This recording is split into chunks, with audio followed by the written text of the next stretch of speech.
योगेन चित्तस्य पदेन वाचा मलं शरीरस्य च वैद्यकेन योपाकरोत्तमप्रवरं मुनीनां पतञ्जलिं प्राञ्जलिरानतोऽस्मि।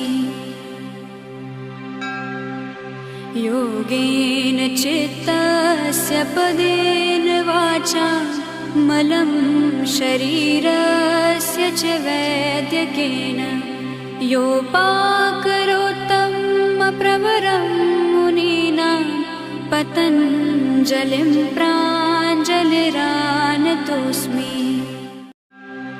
योगेन चित्तस्य पदेन वाचा मलं शरीरस्य च वैद्यकेन योपाकरोत्तमप्रवरं मुनीनां पतञ्जलिं प्राञ्जलिरानतोऽस्मि।